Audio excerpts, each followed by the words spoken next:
And we are live. Hello, everyone, and welcome to our foundational podcast for the Alliance of Independent Authors. I'm here with Dan Parsons. Hi, Dan. Hi, Orna. Hello, everyone. Hi, yes, and here we are for another session. So our foundational podcast is where we focus in on people who are beginning their self-publishing journey, and we concentrate on things like definitions and making sure that you understand the different kinds of things that we are talking about in our books, in our guides, in our podcasts, in our blogs. Really just trying to get you started on the things that make most sense for you at this stage in your journey. So if you have questions, please do use the chat box. We can address any questions that you might have that might arise as we talk this evening. We are going to be talking about influencer marketing for indie authors and for beginner authors in particular.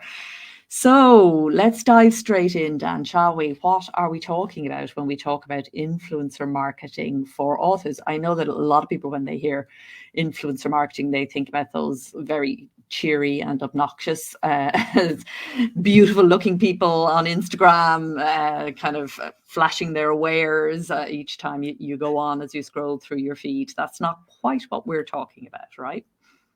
Not necessarily. It depends on the brand, if I'm honest. It can be that, but it doesn't have to be. So yeah, the idea that we're talking about today is influencer marketing, and the process of influencer marketing is essentially leveraging the trusted individuals online so that we can get access to their audience in a way that's mutually beneficial and in a way that also does something that's good for their audience so that everybody involved is pleased. And it's just a way of boosting social proof for your book, product, or service, in a way that you couldn't necessarily do with ordinary paid advertising. So yeah, if you really want to define an influencer, I would say that they're just a person of authority, and they usually work within a niche where they've got popularity and people sort of follow them to find out their thoughts and opinions. Yeah, and I mean, the word influencer and influencer marketing have become very kind of used now in relation to social media. And social media has made the whole idea of influencer marketing more popular. And it's also made it, set up, I suppose, a whole monetization structure around it, which wasn't there before. And particularly, I think, for literary influencers, because authors have always relied on literary influencers to take their books to readers. There always was in traditional publishing, there was always a layer between you and the reader. So, the trade publishers themselves, all the gatekeepers, they were in fact influencers who took your book and brought it to readers. And a lot of that influencer structure still exists. Librarians are influencers for authors, booksellers are influencers, bookseller staff. If you've got an informed person, particularly a reader in your genre, it can make a real difference to your sales and in a physical bookstore. So there are lots of ways in which people can influence readers to buy your book. Children's book authors rely exclusively on those influencers called teachers.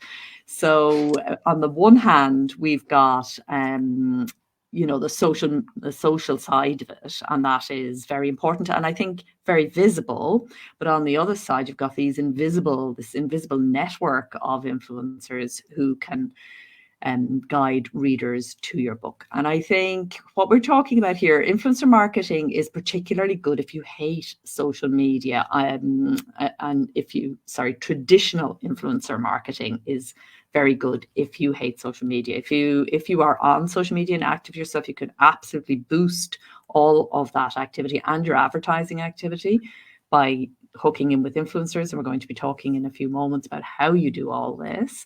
But just setting the groundwork, people often say to me, do I have to be on social media to sell books? I hate social media. It drains my energy. I don't want to do it. It takes far more time than it seems to give me a return. What else can I do? Well, one of the things you can do is influencer marketing. So we'll be talking a little bit about how and why through the show. Yeah, So absolutely. And you're absolutely right about the traditional influencer marketers. Another one I could add is magazine editors, the people who do editor's choice of things like that. They were traditionally, big influencers who you could market with. More book modern ones reviewers tend, yeah, also, I yeah. think, yeah, are Um, very influential, particularly on big in particular genre magazines. The reviewers and of course book bloggers are also now online and also very important influencers. Yeah, so there are yeah, I think lots. that's There's no shortage. the key change is the shift into digital. So you mentioned bloggers, and obviously, I think bloggers are actually, while they still have a big fan base, I think some of that fan base has also shifted into video and audio content because the huge rise in audiobooks and podcasts and YouTube videos and things like that. So typically, modern influencers that you'd be looking to market with would be things like Instagrammers, book talkers, booktubers.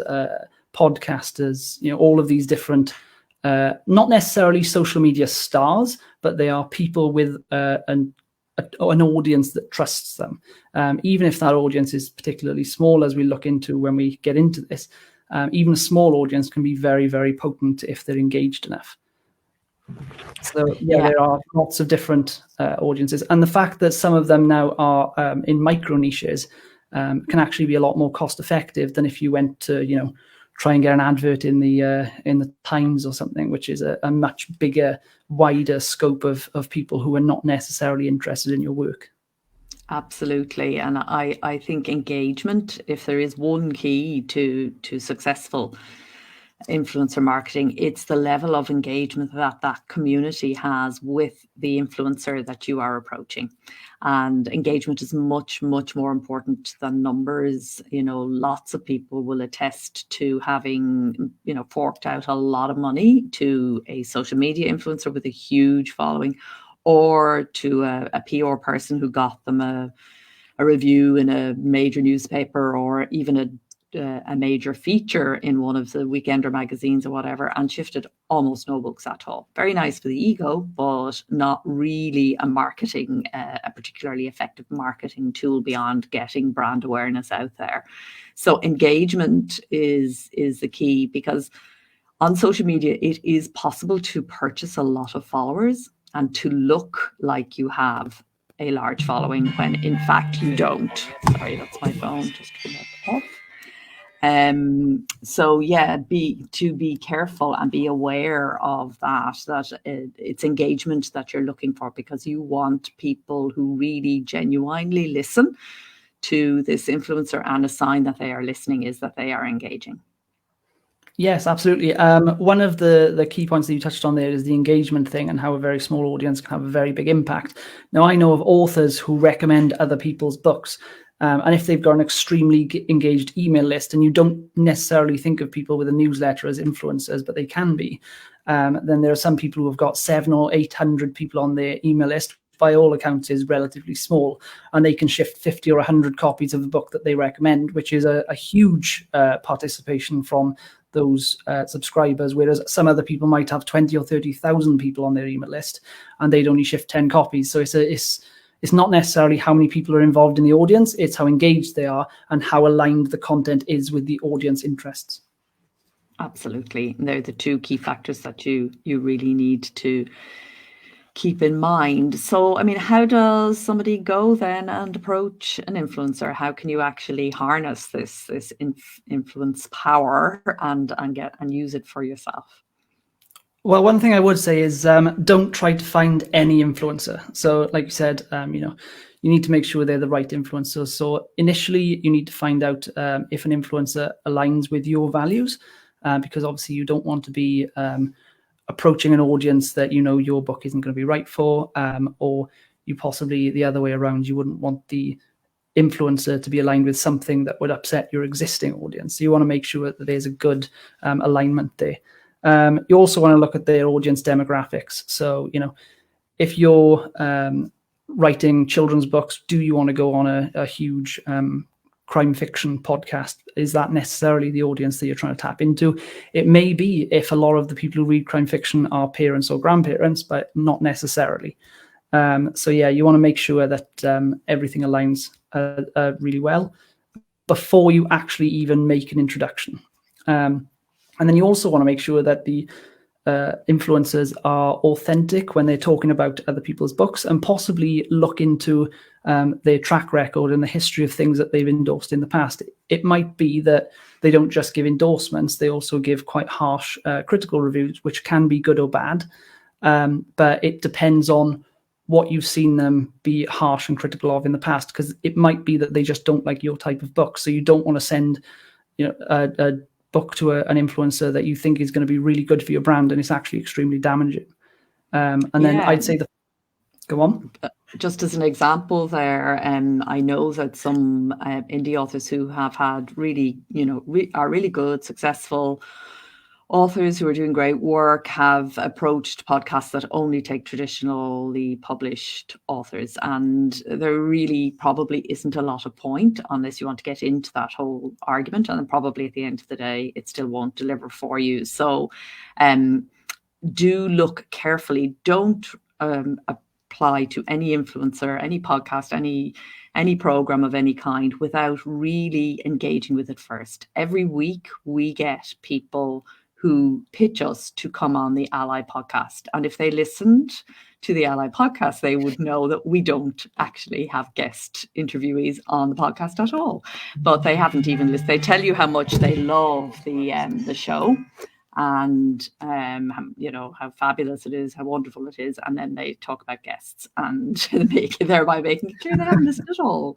And so don't be one of those people, because that's not going to get you anywhere. It's just an example as to make sure you consume the content for a little while before you make an approach. Follow that person around a bit on social, on their own social platforms, and get to know them. Make sure it's a good fit, as Dan was saying earlier. Yeah. Also, the fact that if you don't follow them, you don't know exactly how they interact with people that they're endorsing. And it might be that they want more from you than you expect to give, or that they want to delve a little bit more into your social life or something than you'd really like to give if you've got pen names and things like that. So it might be that you're just not aligned at all. Another thing that you should possibly look into is engagement ratios.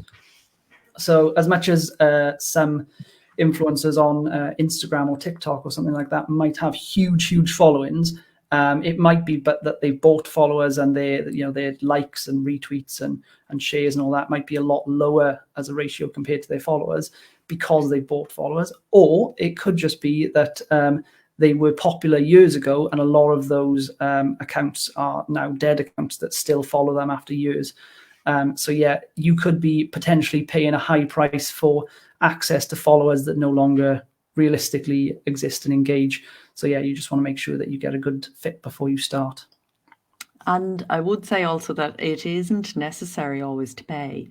There are lots of influencers that can be pitched to who are not going to be looking for you to pay money. This is a new sort of model that has come in around influencers, where, this idea of paying for access. And so if your budget is not high, don't think that influencer marketing is not for you. Look for influencers who, instead of looking, for you to pay a fee, they're looking for you to show your level of engagement, or you might have to jump through some hoops for them in order to get through to them. And then sometimes some influencers just need an approach, and they're supportive and they're helpful. I think the main thing I would say to beginner authors is that we tend to be too shy when we're starting out. Our self-talk tends to run something like, who's going to want to, have anything to do with me? And, I'm too new at this, my book's not good enough, how do I know it's good enough, all that kind of stuff. And really, all of that's a waste of headspace and creative energy, because you let them say no. Don't say no for them. The reality, and we'll be talking about pitching in a minute, but the reality of pitching influencers is that lots of your pitches go unanswered or get no's. That's just part of what happens. So don't you add to the no's by kind of ruling people out in advance. If there are people that you feel are aligned, would like, your content are in the same arena as you, and you would really like to engage with them and work with them, then don't be shy. Do reach out.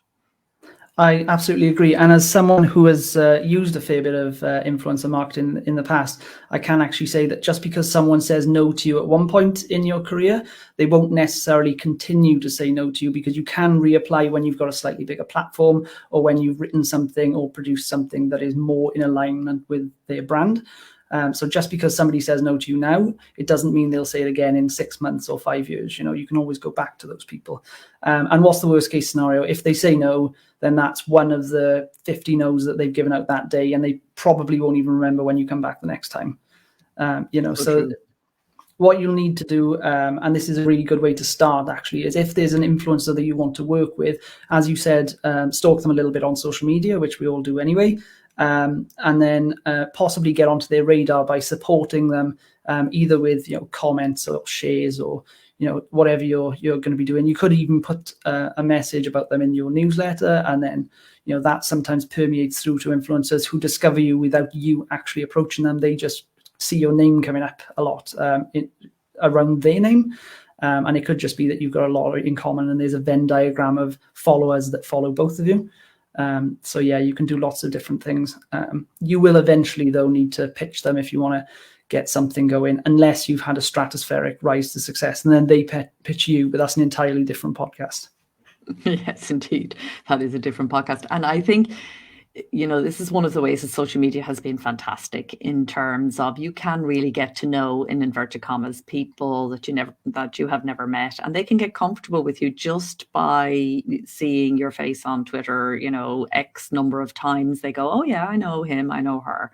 So it's very possible to get closer to people that you wouldn't have been able to before, and to realize that they're just people too. They just are in a different stage or state or whatever.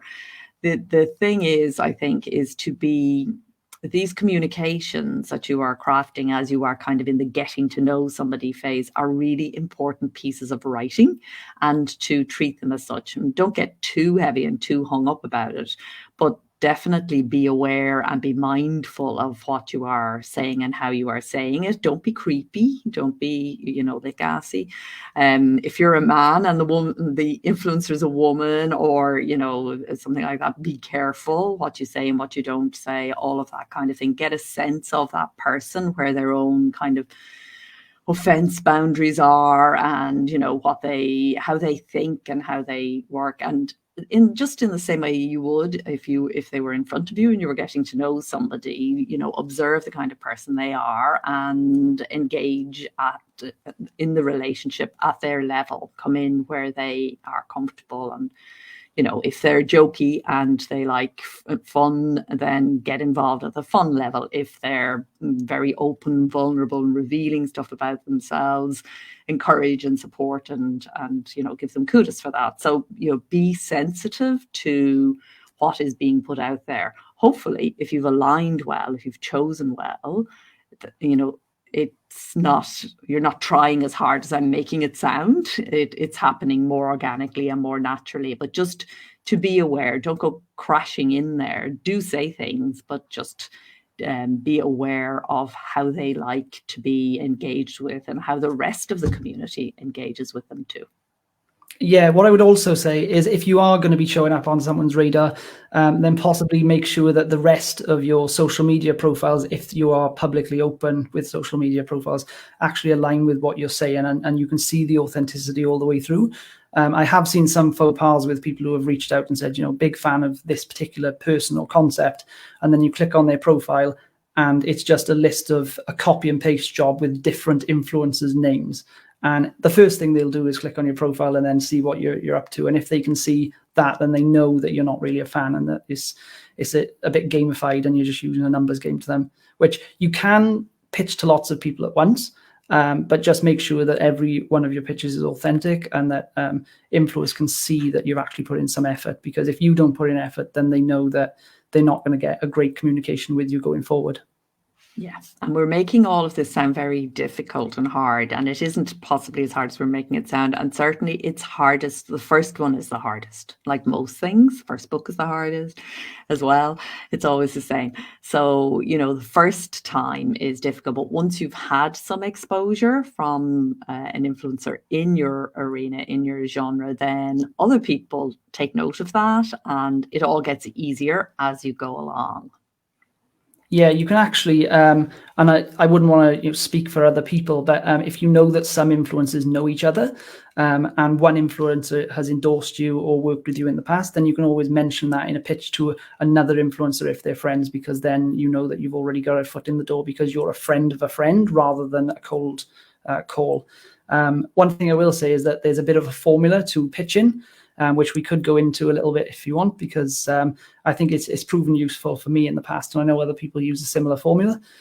So yeah, if you're going to pitch them, then typically it works quite well over email because you can go long form for the pitch. So we're talking 200 to 300 words, and you get all of the pieces that you need in place to craft an effective pitch. So I would say, firstly, tell the influencer how you know them and why you're a fan, because that immediately gets in their good books. After you've done that, then introduce yourself and your book, and then possibly talk about why yourself or your book align with their values and why you'd actually be good for their brand if you was associated with them. And then obviously give them an art copy if you can, and some swipe copy, because one thing that sells quite well to a lot of influencers, because they're so busy, is if you make their job easy for them by giving them some swipe copy that they can use in social media if they worked with you. And then, yeah, you can just call to action. I'd love to hear back from you. Get back in touch as soon as you're ready. Just to make everything completely easy, you've sold yourself well, you said why you like them, and you've made it as easy as possible for them. Yeah, it's a really good way to approach it. And then follow up. Busy people get a lot of email, and it's very easy to overlook an email, for an email to go into spam folder. Lots of things can happen. So do follow up. Don't just pitch once and say, okay, they never replied. At least 3. So you send it. If you haven't heard, then you do a resend of the exact same email, and then maybe something like, look, I don't want to be a pain, and pitch yourself again. So I think if you haven't heard after 3, you can probably take it that they're not interested. But don't just send one mail. Very often it's the second one that gets the response. Yeah, I can understand completely. And what you'd actually want to do as well is trying to work out in advance what would incentivize them, because I know you said that you don't have to pay, and that has been the case with me when I've used influencer marketers. It's been if you craft an effective pitch, then a lot of them won't expect you to pay. But when you get to the upper echelons of influencer marketing, where money is a big issue, they expect to be paid for their time, because they also deliver a lot of value in return in terms of social proof. So yeah, there are a few different ways that you can sort of close that pitch by giving them incentives. One of which could be a freebie. If you spend a lot of time on YouTube, then you'll notice that a lot of influencers get sponsorship deals, and the company will actually send a product to them to try out before they even get into the deal, and they'll talk about their experience with the product. You can do the same with a book. Equally, you could do a sponsorship deal that is monetary, and it could be based on the performance of the video or the audio that they produce, or the social media campaign. Or it could just be a fixed fee. It can go either way. The final way that I've seen people do it is by giving an affiliate or a promo code. And this is not as effective if you're just selling through Amazon, because an influencer can get their own affiliate link and they wouldn't need you at all. They could just talk about it and there'd be no problem. But if you've got your own website and you can get them to send customer traffic through to your website, then you can give them a promo code that they can't manufacture anywhere else without you. So that can actually be a more effective sell. And I will say that, it's also worth reaching out to very highly established authors in your genre. And I'm thinking particularly, I think the social media and the payment and, all that kind of structure is very well set up for nonfiction authors. And that's sort of become almost like the tried and tested way now to get influence within a certain a sphere in the non-fiction. With fiction as ever, and poetry as well, it's a lot less clear, though there are still various sites on Instagram and stuff where you can actually pay some money and then they'll recommend your Instagram account or whatever. It's less well set up in that sort of way, but it is always worth, if there is an author that you really genuinely do admire and love and they are in your orbit and they are active on social, it is worth doing a private reach out. Sometimes authors remember what it's like to be starting out, and they can be incredibly generous. You can be really, really lucky, and I have seen this happen, many times, where somebody has reached out to somebody that they are absolutely starstruck about. They are their dream living writer, and they've been really kind, really helpful, really useful, and it has really made a difference, not just in terms of the intro to readers and stuff, but also the validation that the beginner author gets from the attention and from the fact that this person that they admire so much has actually done this for them. It's generally is a hugely positive experience on both sides. So, again, I suppose I'm repeating myself, and don't be the person who says no. If there's somebody you really would love to engage with and really would, if it would be your dream come true for them to actually do some sort of endorsement for you, a blurb for your book, or something else, do reach out, do ask. You will be surprised how generous some authors can be, some big name people. And what you need to remember as well is that people don't always do exactly the same process of actions for exactly the same reasons. So yes, there may be a big influencer who expects to be paid for the majority of projects, but they may also do some projects pro bono because you've got a theme in your book that is particularly close to a charity that they represent or something like that. They could tie in with another element of their business or their life.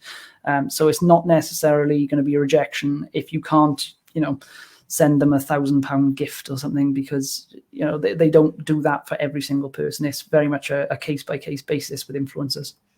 Yeah, absolutely. One thing that we haven't spoken about yet is actually growing this, so scaling up over time. And one of the great things about influencers is that they watch each other. And they sort of follow each other. So once you start on the ladder, even if you're working with small influencers, for a relatively low cost, you can actually build up your own presence and get to associate yourself with bigger and bigger influencers over time. This is fairly evident with people like YouTubers, where they will collaborate with a bigger influencer, and then the minute they've collaborated with them, they get another opportunity to bounce to the next one. And you can do it just the same way. You don't have to be the face of that. It could just be that you reach out and send them your book, and then that book becomes a bit of a flywheel trend that builds up over time. So one thing I would say is you really want to be intentional about the way that you approach influencers, because you're not just thinking about the one you're approaching right now, you're thinking about where you eventually want to go with your brand. And you can A/B test. So if you know a little bit about advertising, you can change one element of what you do and then create the same product all the way through, and then people will click on one thing and not click on another, and you get a better return on investment. And it works similarly with influencers, where if you're giving them equal exposure and very similar swipe copy for if you're helping them on social media to promote your brand, then you could find that one actually gives you a much bigger return on investment than another one. And you can choose to approach them again with a future book. Whereas some people, if it doesn't really change anything about your sales, then you may not want to work with that person again in the future. So you can over time become more efficient with your pitches and more efficient with your time, so that you can actually build up a better efficacy of your strategy, and you'll actually become much more potent. Yes, I think that's all really good advice. And the thing is that it's influencer marketing, like every kind of marketing, is for the long term. So sometimes, again, among beginner authors, there can be this sort of sense, if only I could get that one deal, that one person, go viral, that's it, I'm made. And it's not like that. It's not like that with influencer marketing or any kind of marketing. So it's really important that if you're going to start this, there's a lot of, again, like most marketing, there's a lot of upfront stuff that has to be right. And there's a lot of upfront investment of time and then money if money is required.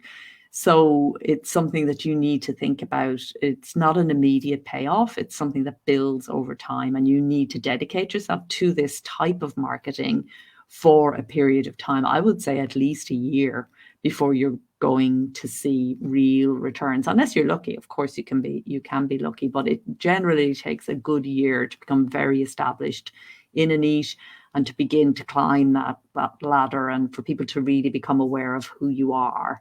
And it's that thing of one action building on the next one, some being more successful than others, as Dan says, doing your testing, and or at least closely monitoring your analytics and having the structure in the background. That means you can take advantage of this. There's absolutely no point in some influencer, giving you that highlight and that moment in the sun if you don't have, for example, your own email sign up, autoresponders and everything else in place. You need to have your own machinery ready so that you know exactly what you want the influencer to do for you, and you know exactly what you're hoping for as an outcome, on your side when you bring them over to you. Where are you bringing them to? And what is it that you want them to do? If it's but if it's buy a book, that's one thing.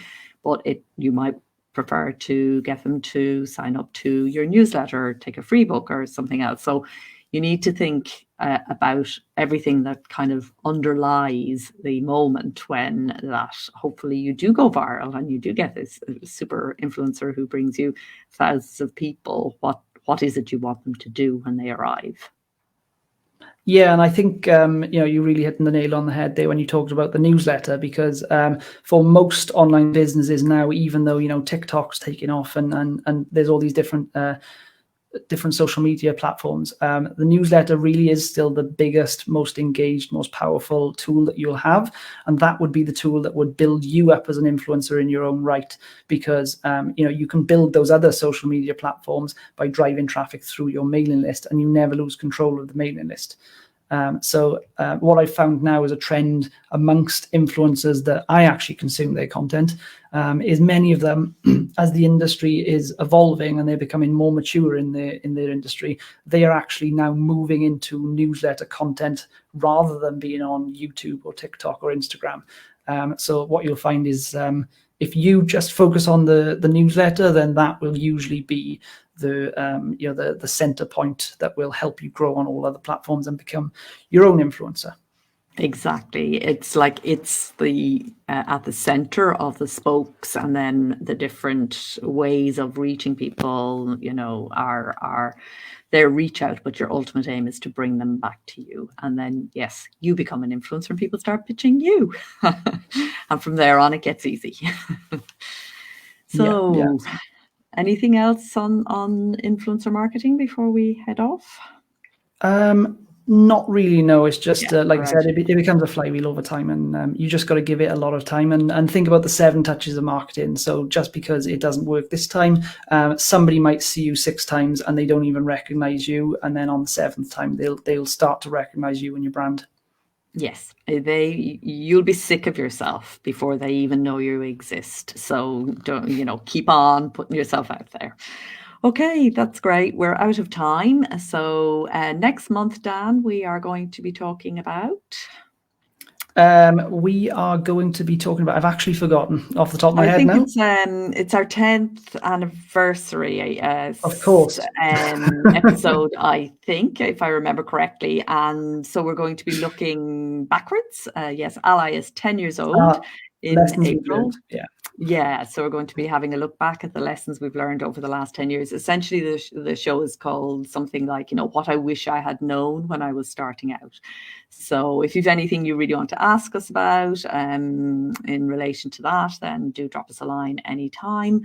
This session will go out on our podcast on Friday next, and we will have some show notes and some links and things for you to to avail of some of the resources and things that we have spoken about as we have been talking about this topic. So yeah, do keep in touch. info@allianceindependentauthors.org. And yeah, we will see you next time. Until then, happy writing and happy publishing. Bye, everyone. Bye-bye.